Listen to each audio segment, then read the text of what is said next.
Bonjour à tous et bienvenue dans Les Ambassadeurs. Si vous rêviez de forêt à perte de vue, vous n'allez pas être déçus. Nous sommes sur le plateau de la Croix-Scaille, le point culminant de la province de Namur. Et pour marquer le coup à Jeudine, on a installé un belvédère qui fait 60 mètres de haut avec 3 paliers. Un premier à 15 mètres, nous sommes au deuxième palier à 30 mètres. Et comme par hasard, j'ai rendez-vous au dernier palier à 45 mètres. Mais il paraît que la vue est incroyable, donc oh les cœurs. Bonjour Angélique. Bonjour Nathalie. C'est pas possible. Là, j'ai monté combien de marches? Eh bien 234 marches quand même. Voilà, mais ça se mérite une vue comme ça, non? Ah oui, un océan vert comme ça, oui, ça se mérite, ouais. Une vue magnifique, un panorama 30 km à la ronde. On a une superbe vue sur la vallée de la Semois et également sur la forêt française, puisqu'on se trouve en fait à 200 mètres de la frontière française. La tour du millénaire. Alors d'où vient ce nom? Alors, la tour du millénaire a été construite en 2001, vraiment à l'aube du 3e millénaire, d'où son nom, tour du millénaire. Et donc voilà, elle est en forme de sablier, un design un peu particulier qui représente en fait le temps qui passe et qui s'intègre parfaitement dans notre paysage. Et puis ici, on se trouve également dans un endroit clé de la commune de Jeudine, puisque nous sommes sur le massif forestier de la Croix-Scaille. D'où vient ce nom? En fait, la Croix-Scaille vient du nom Croix d'Escaille, Escaille qui signifie en wallon ardoise. Donc c'est la roche que l'on retrouve ici sur nos maisons ardennaises. Et pour la petite histoire, elle commémore un gendre français qui venait de Château-Renaud et qui a été tué ici sur le massif de la Croix-Scaille. Alors ses parents ont fait planter une croix en sa mémoire avec une date de commémoration qui est 1592. Est-ce qu'il y a d'autres anecdotes liées à ce lieu? Oui, bien sûr. Donc en cette année de commémoration, on ne peut pas oublier que la Croix-Scaille a été un haut lieu de résistance. Donc de nombreux maquisards se sont cachés ici dans les bois, une cache idéale. Et d'ailleurs, nous avons une promenade historique qui est jalonnée de plusieurs panneaux informatifs sur l'histoire de la Croix-Scaille et du maquis. Cap maintenant sur Vensimon et son vieux moulin à eau restauré. Un projet fou rendu possible grâce à la volonté d'Ambroise. Depuis 8 ans, ce père de famille fait revivre ce lieu qui a conservé sa magie d'antan. Une magie qui se révèle doucement au rythme de l'eau et des rues. De quoi donner envie à Nathalie d'aller voir ça d'un peu plus près. Direction l'atelier pour préparer la pâte à pain.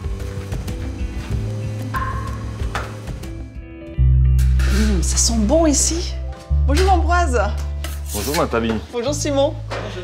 Vous en avez un coup de main les garçons? Mais oui, volontiers. Alors je te rassure, je me suis lavé les mains. Ouf, un ambassadeur aux mains propres.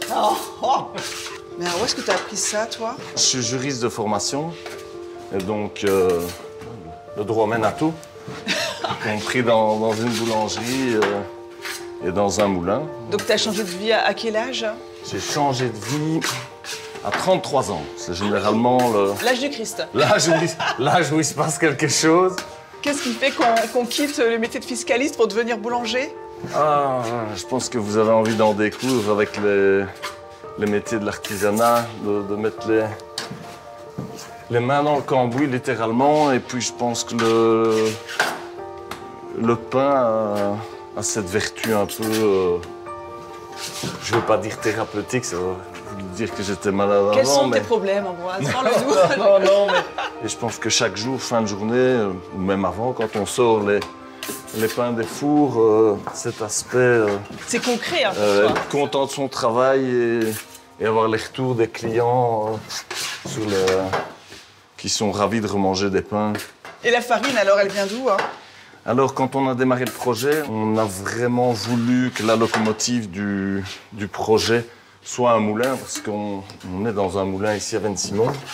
Et donc, on avait un moulin à eau qui n'avait plus tourné depuis une quarantaine d'années et qu'on a eu la chance de pouvoir restaurer. Tu veux dire que ta farine, c'est toi qui l'as produite? Exactement. Ah oui, donc tu fais vraiment tout, hein. Ah, on est au four et au moulin, nous. Ou au moulin et au four, on devrait plutôt dire. Pendant ce temps, Nathalie poursuit sa découverte du moulin de Vensimon. Un moulin qui propose du pain, des logements, mais aussi un voyage dans le temps, rare et étonnant. Ici, tout fonctionne comme avant.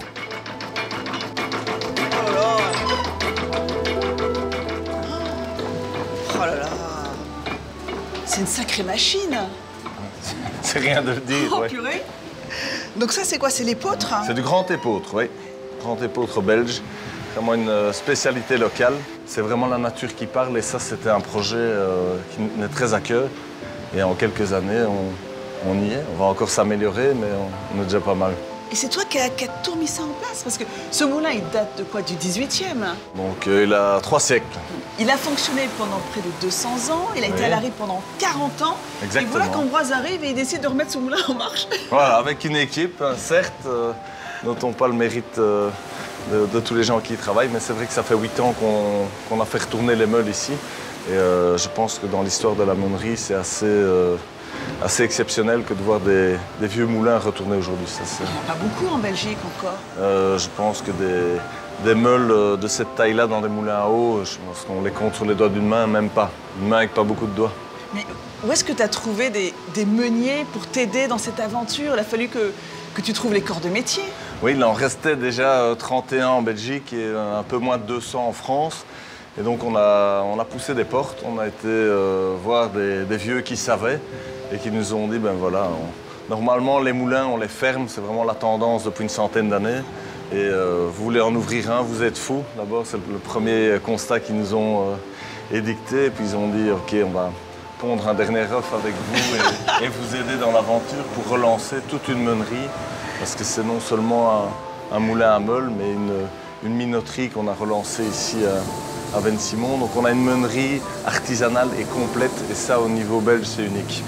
Bah, merci beaucoup Ambroise. Avec grand plaisir Nathalie. De nous avoir fait découvrir ce beau projet. Jeudine, c'est aussi un cadre verdoyant et un terroir ultra gourmand.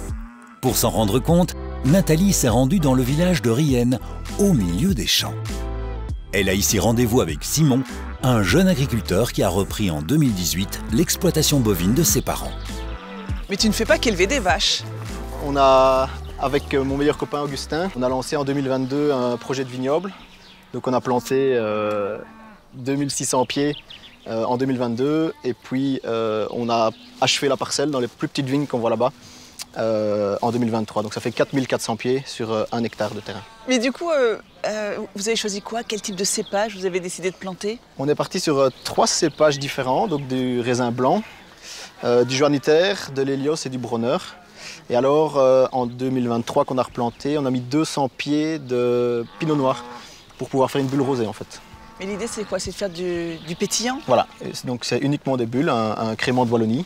Voilà, on est parti sur une sécurité. Les gelées arrivent très tôt. Voilà, on avait un tout petit laps de temps qui nous permettait d'assurer une bulle. Et puis après, si on sait faire plus, on fera peut-être plus. Mais je vois qu'il y a du monde là-bas au milieu justement des vignes. Il y a une ambiance assez sympathique. Oui, en fait là-bas c'est un concept qu'on lance cette année. Ça s'appelle les tables du vignoble festin. C'est une association entre nos 2 surnoms. Donc il y a Augustin, son surnom c'est Tintin, et moi c'était Fester, c'était nos surnoms de jeunesse. Et donc on a trouvé ce concept très bien du festin, le fait de festoyer, en plus ça nous reprend tous les deux dans le nom de notre vignoble.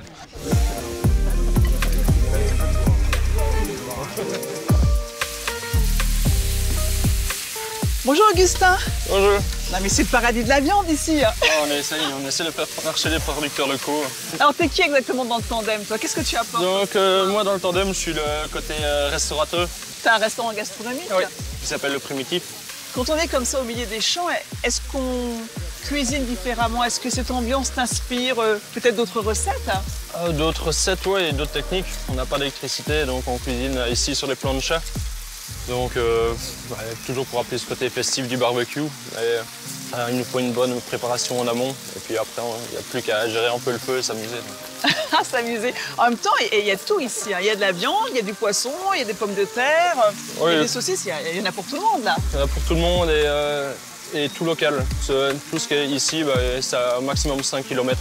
Donc c'est ce qu'on essaie de faire marcher au maximum, donc les producteurs locaux, etc.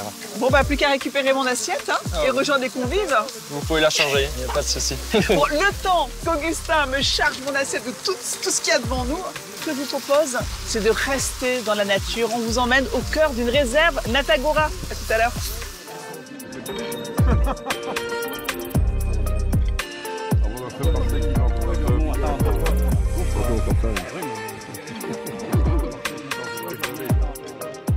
Le vignoble festin, c'est un moment gourmand, mais aussi un esprit de convivialité, dans un environnement bucolique à souhait. Mélange parfait pour passer le dimanche. À Jeudine, tout est là pour séduire et même donner envie de rester. Le dernier projet né cette année permet le repos au fil de l'eau dans des cabanes magnifiquement aménagées. Waouh! Oh là là, un décor de rêve! Pour terminer cette balade à Jeudine, ici nous sommes dans les cabanes de Vensimont. Alors c'est un tout nouveau concept de slow tourisme. On se déconnecte et en même temps on se reconnecte à l'essentiel, la nature et puis l'humain, tout simplement, tout ce dont on a besoin dans la vie. Alors ici l'idée c'est vraiment de vous donner envie de partir à la découverte du terroir, du territoire, d'être acteur de son voyage. Venez y faire un tour, c'est un petit paradis qui vous attend. Allez, à très vite pour de nouvelles aventures avec les ambassadeurs.